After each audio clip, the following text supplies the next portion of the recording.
So pretty much everyone got it wrong, except for that guy.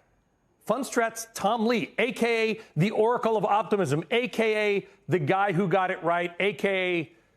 Tom Lee, not the drummer. He predicted the S&P 500 would end the year at 4,750. That means that if the S&P, folks, falls just a tiny 5 points next week, we got 4 days of trading left in the year, Tom could literally be exactly right. Wouldn't that be something? So let's bring in Tom, who, you can smile. It's kind of the Tom Lee version of a smile, but, you got it really right. And the basic question is how? What did you see that all these really nice, by the way, but really highly paid and really wrong strategists at the big houses got it wrong? Hi, Brian. Thanks for that intro. I think there were two things that we were different from the street. The first is we didn't think inflation would take a decade to defeat. I think many were bracing for 10 years of Fed fighting inflation so stocks would get stuck. And the second was because of the inverted yield curve, many were predicting a hard landing in 2023.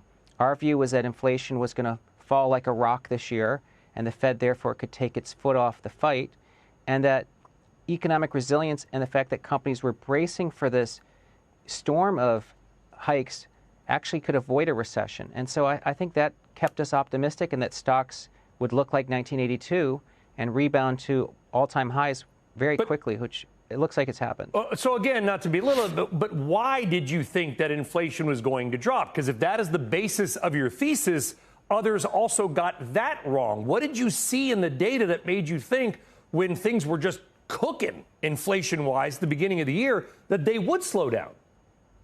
Well, Brian, it's a little. What our team did was we rejiggered inflation and identified that 86% of all this rise in core inflation was coming from housing and cars, including the fact that supercore was rising. Almost all that was auto insurance, auto repair, auto leasing. So we realized that this was all just following goods pricing, that car prices were set to fall, and that would pull down inflation. It looks like that's kicking in now. And that housing just needed to get towards a 3 to 4% annualized rate, and that would get you back to where you need to be to get to 2% core inflation. So our view was, it's not about travel and it's not about health insurance. It's really about cars and housing getting back to normal, and that's the trajectory we've been seeing. I think the market's recognizing that view, but we spent most of the last 18 months arguing that view. What are you looking at for next year, Tom? I think it's going to feel like a lot of tailwinds coming together, because we know the Fed is going to be supportive, managing the business cycle instead of fighting inflation. And we've identified reasons for capital spending to pick up next year, including that huge gap between soft and hard data. And that should lead to EPS surprise. And then mortgage rates, we think, could drop towards low 5s, maybe even 4s next year. And that would be stimulative to the consumer. So to me, it feels like it could be an early cycle year that really benefits financials and small caps. But you don't see the S&P 500 gaining another 20%, do you? It's possible, but that's not our base case. We think it's going to gain at least 10% towards 5,200, but it probably means you first consolidate a lot of this parabolic rise in the first half.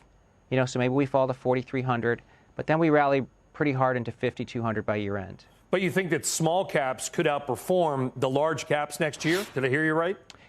That's right. Yeah, I think small caps might even just rise every month next year, because on a price to book basis, they're back to 1999 levels relative to the S&P, and that was a launch point where small caps outperformed for 12 consecutive years. So I think we're entering a period where small caps and market breadth are going to expand.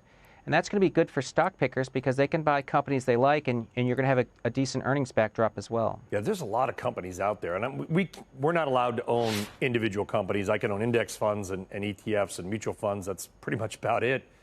But when I look at some of these screeners that I'll do just on because I'm bored and I'm boring, I'm like, man, there's a lot of seemingly really good growth companies that are trading at like 4 times earnings in small caps.